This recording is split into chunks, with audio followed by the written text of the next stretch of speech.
Okay, page number 9. We are not going to worry about this. All right, we're going to talk quickly about absolute values and a little bit of the algebra. We're not going to go too deep into the algebra. We're just going to do simple ones like this. But I'm going to focus on the graphing of an absolute value today. So, who's heard of the absolute value? The little two, just straight little brackets. What does it mean? It means it'll always be like a positive number. It always makes the number positive. Okay, that's what absolute value means. Now, there's a number of different definitions. All right, that I'll quickly go over them, but I don't expect you to know them. But basically, it's how far away you are from 0. Think of it that way. So if I give you 3, these two straight lines mean the absolute value. So the absolute value of 3, how far away is 3 from 0? 3 units, right? So this would just be 3. B, absolute value of -3. How far away is -3 from 0? 3. Still 3, exactly. So the shortcut is people tend to think it just makes everything positive. That's sort of right. But if you have an operation, it can get a little trickier. So what if you have a negative sign out in front? Block it out. Do what's inside the absolute value first. So what's the absolute value of 8? 8. And then the negative's in front, so this answer is -8. So what's the answer to D? -8 as well, because you do what's inside the absolute value of -8 is 8. Whoops. And then there is the negative out front, so it's still -8. Now, if you're doing operations, again, do inside the absolute value and then do the operation outside. So, absolute value of -7 plus absolute value of 7. 7 plus 7 is? Perfect. If you have an operation inside, do that first. So what's 1 minus 5? So this becomes the absolute value of -4, which is 4. Negative absolute value of negative root 81. There's a lot of stuff going on in there. Start on the inside and work your way out. So do the square root of 81. What's that? 9. So it's negative of -9 absolute value. What's the absolute value of -9? With the negative out front, so the answer is -9. Is that okay? Any questions about that? All right. Numero 1 and 2, please.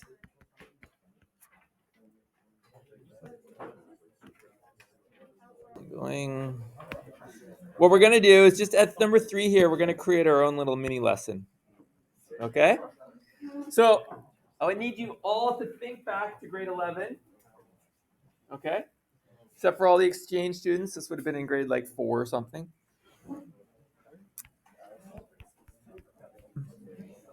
It's not racist. It's just an indictment of the Canadian education system. Y is equal to x squared. What does that graph look like?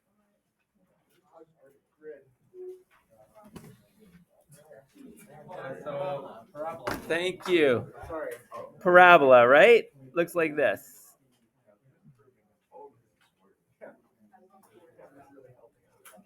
Is everybody okay with that?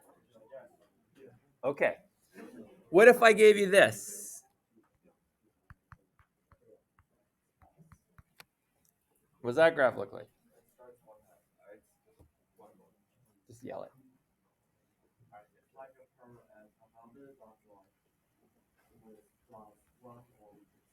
Exactly. Looks like that, right? Moves it up 1. This ringing some bells from last year? What if I did this? You guys are magic.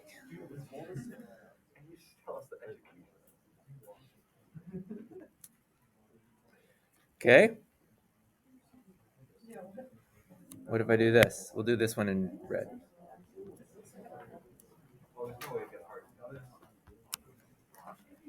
Negative x squared plus 1. It's been moved 1 up because of this guy, but the negative opens it down, right? So it's facing the center? Yeah. So it's 1 up, but it looks like that. Correct? Is that correct, though? Okay. What if I do this?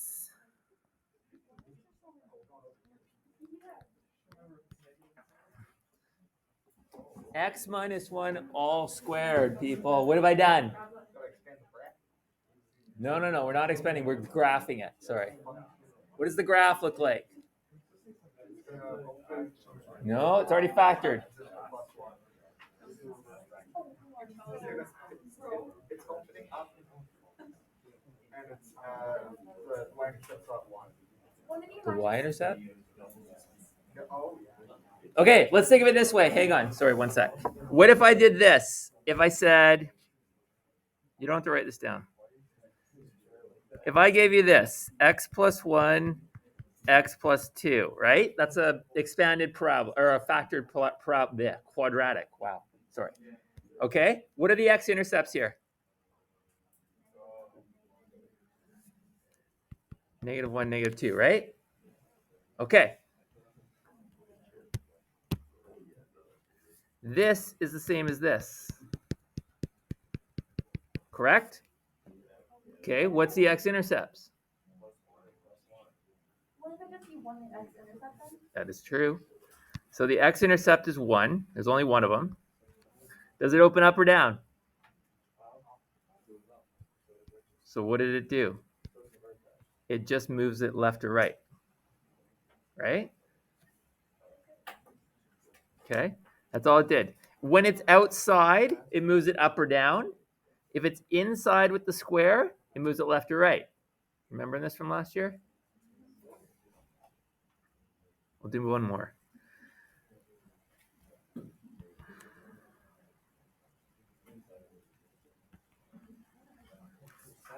What does this graph look like? So look into the brackets. What's the x-intercept? Oh, negative 1, right? And what does this tell you? It's negative? It opens down. So this graph looks like, oh, you beep. There we go. Negative 1 looks like that. Yes? Sure. This is like 2 units of Math 11.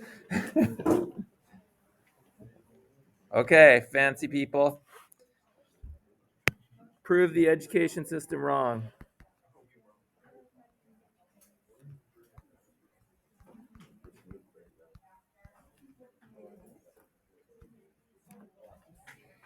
What does that graph look like? So, yeah, go one step at a time. What's the x-intercept? Negative 5, because it's what makes the brackets 0. So the x-intercept. Okay, x-intercept isn't negative 5, but that's going to be the left-right shift. Okay, so negative 5. What does this do? The y-intercept? It's not the y-intercept. It moves it 2 units down. And what does this do? Opens it down.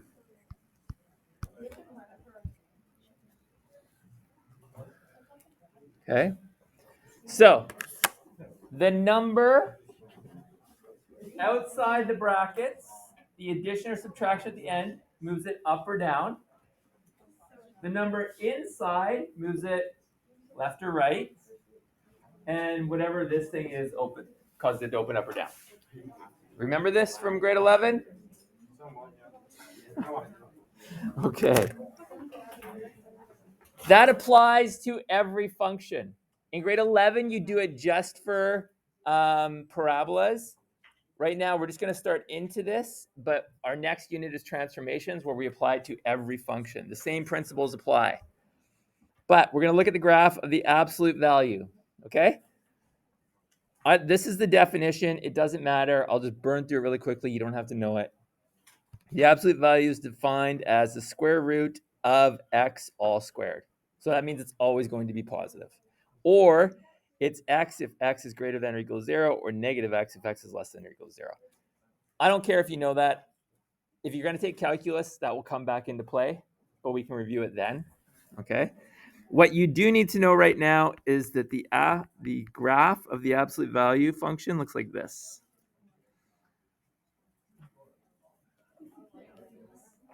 It's a V.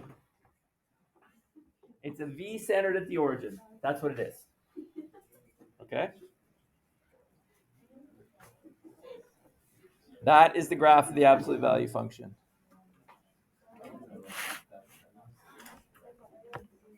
This is this graph. Okay? Now, what if I did this? Is that 1 times 1 or 1x1? That's the absolute value. It's the lines. All right. What if I asked you to graph this?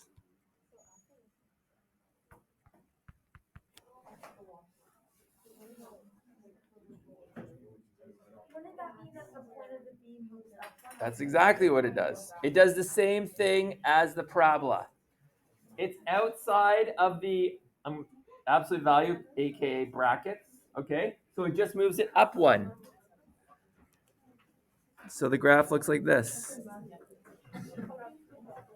At 1.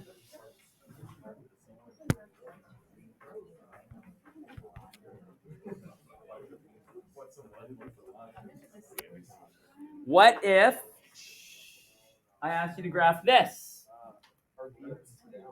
The V opens down. That's it. It's exactly the same as a parabola. Okay, so that just causes it to open down.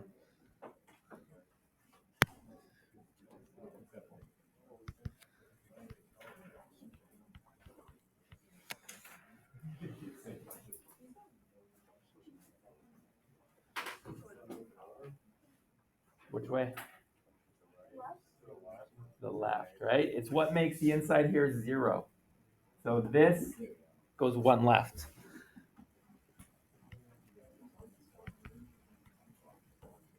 Still the same shape. It's just you're moving the V. All right?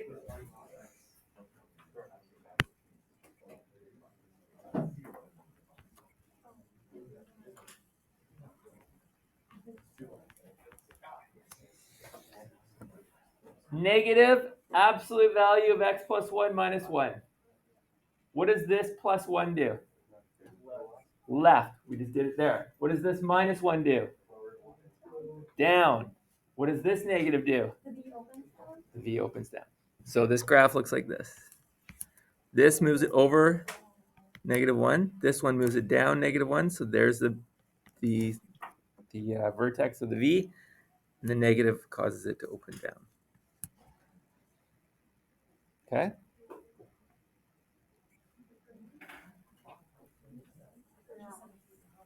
Are we okay? All right.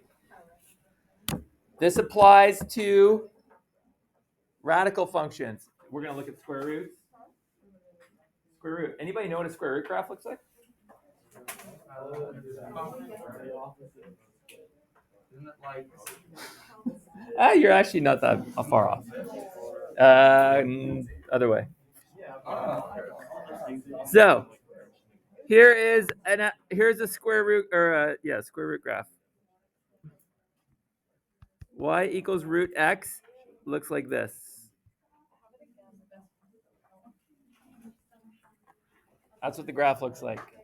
Starts at 0 and it curves this way and it starts to flatten out. oh, Okay. it's the opposite of an exponential graph. You mean an x squared, a parabola? Yeah, sorry. We're gonna learn. It's called the inverse, but we'll learn that. Inverse, Well, you haven't learned that yet, so you don't know the word. That's fine. But I know what you're saying. So this is what a square root graph looks like. Okay? Now you're going to help me sketch all these transformations. So if we go root x with the plus 1 on the outside of the square root, what happens to this graph? It moves to the left. What did? Moves up, right? Just like Oh, sorry. Yeah, moves up. this one. The plus 1 is on the outside of the function, so it moves it up. So this graph, same shape, except it's been moved up one. Is that part of the question why you put that square rooted isn't a set of real numbers? Well, it's not a set of real numbers because you can't square root negatives. Yeah, but I'm not actually asking that question, so I'm going to cross that out. All right. What about this? So now the plus 1 is inside the square root. It's gone left 1, right? Because what makes it 0 is 1. Looks like that.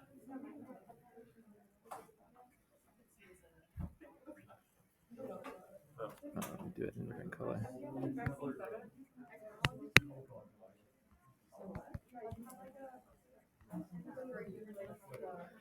Okay. Negative root x. What does the negative do? Makes it open down. That's exactly what it does. So it looks like this. Starts at the same place, and it looks like that.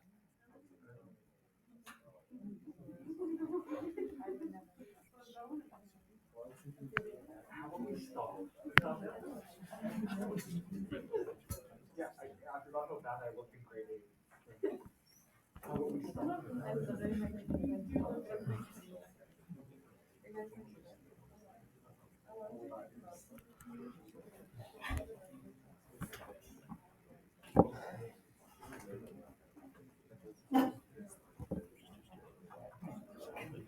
Okay, what does that graph look like?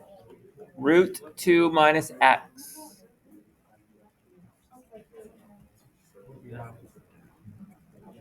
Would it be 2 to the right? Mm-hmm. Because you have to make it 0. Okay.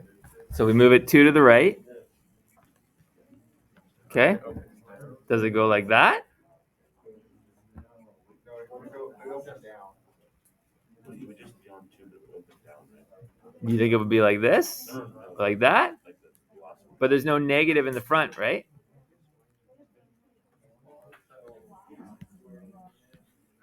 So you're right, it does move 2 to the left. Yes. So if you look at this, here's the 2 here, right? What numbers are you not allowed to square root? Negatives. So let's just test a point. If I put 3 into that equation, what's 2 minus 3? Can you square root negative 1? No. So if the graph can't go that way, can't be a number bigger than 2, right? So it has to open that way, right? Because if I put 0 or even negative 1 in here, 2 minus negative 1 is 3. Okay? So the trick is, I don't like saying the word trick, but when you see a number minus x, it opens the other way inside the square root. Okay? So let's try this one.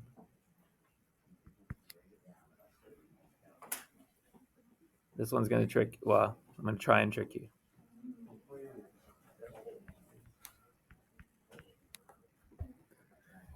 Can you sketch that? Negative root 3 minus x plus 2. Just do it. Sorry. I'll put the answer up in a sec.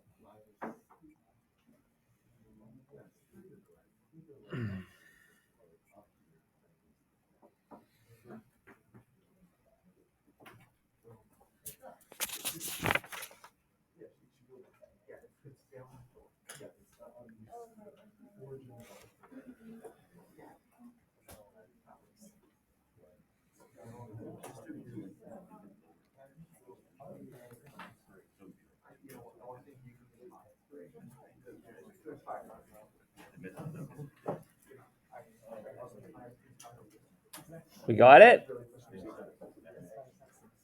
All right. What does the 3 in here do? Moves it to the right. So I know I'm going 3 right. What does this 2 do? Moves it up. So you're going 2 up. What does this negative do? It opens down. And what does the fact that you have a negative x in here mean? It goes the other way. So it looks something like that. Correct? People happy? All right. What's this class end? 10:20? Oh, let's talk about domain and range. Are we gonna be doing the graph thing? What graph thing? The one right above? Nope. Workspace? Nope. Okay, next page, right here.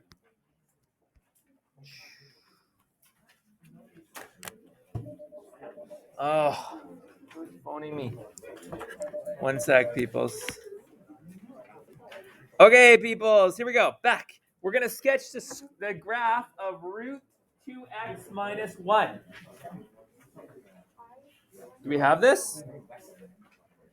Do we have this? Okay. The graph of square root of 2x minus 1. Okay.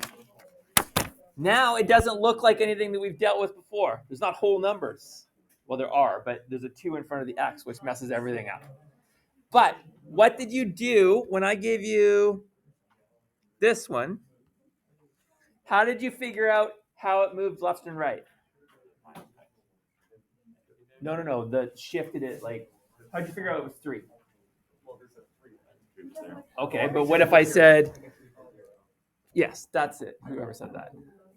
It's what makes it equal 0. You're trying to figure out what makes it equal 0 in here, and that tells you the shift left or right. So, 2x minus 1, what makes that 0? If you don't want to do it in your head, just go 2x minus 1 equals 0 and use algebra. So move the 1 over, divide by 2, x is equal to a half. Right? Everybody agree with that? Okay, that means we've gone right half a unit. So this is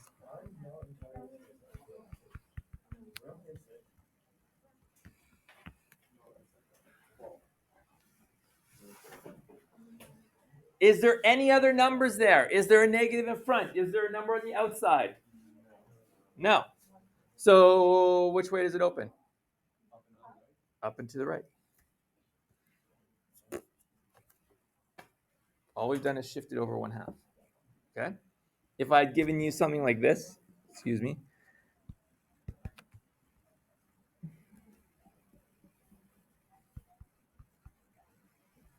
If I gave you that, square root of 3x plus 2, what do you try to do? Make the inside equal 0. I don't care about the square root. Just make the inside equal 0. So you go, move the 2 over. So x is negative 2/3. What does that mean? You go left by 2/3. And it opens up into the right because you haven't done anything else. Okay? So if it's an ugly number, or if there's a number in front of the x, just do this little math, make the inside equal 0, and it'll tell you where it moves, left or right. Okay? Now, we're going to do domain and range on this. Do we remember what domain and range are? What's domain? We did it yesterday. The x values. So, possible x values. Now, what did I say yesterday? You have restrictions when? When what?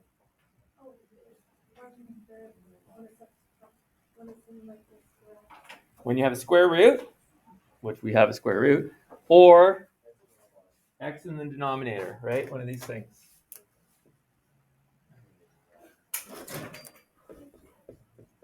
Things like that, right?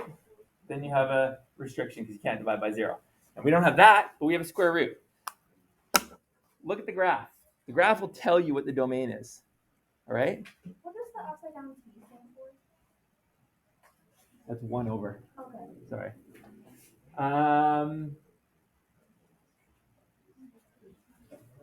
Graph starts here and gets bigger. Who said that? Somebody said it. It's greater than or equal to. There you go. X is greater than or equal to 1/2. It can be any number that's bigger than 1/2. Now that's one way to write it. The other way to write it is the interval notation. So you can write this. You can say it goes from 1/2 to infinity. Okay? But you have to put brackets around it. Now, yesterday I showed you it was a round brackets. There's square brackets and round brackets, and they have different meanings. Okay? If you're including the number, it's a square bracket. Includes number. That's why you have the or equal to here. Okay? And infinity, you can never get to infinity, so it's always a round bracket. So this means from 1/2 to infinity, i.e. they're all bigger than infinity. It's the same meaning as this. Okay? I don't care which way you write it. I'm not going to be a real stickler for this because I'm just introducing it now. Are the square brackets as if it's like absolute? Like, It is that number. Yeah. so like if we knew that it went from 1/2 to let's say 7, we would use 1/2 to 7, square brackets around both. Yeah. Okay. What's the range? What are the possible y values? What's the lowest y value? 0, because it's right on here. And they just get bigger. So it's 0 to infinity. So you could say, oh, not even say x, you're going to say y. Y is greater than 0, or, Can it also be equal to 0? Like, is it greater yeah, that's what greater than or equal to, sorry. Or 0 to infinity, square and round. Okay? Includes number, round bracket.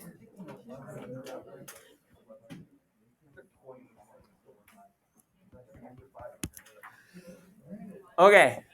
I know I threw a lot at you at the end here with this domain and range stuff. We're just kind of, I'm going to introduce that and keep it going all the way along. I'm not going to specifically test that. That's just kind of, I want that to permeate into your brain as we move through the course. Yes, I don't know your name. For that shape, it's always gradually going up on the y-axis. Yeah, it does level out, and if you zoomed out enough, it looks like it's flat, but it still gets bigger, just very, very small increments. Anything else? No questions? Okay. The only thing I want you to do is, and tomorrow we actually start, I won't say real math, but I want you to do number 7, please. Sketch the graph. Try to do domain and range. And number 9, please. 7 and 9. That's all I want you to do. And that'll bring us up to the end of class.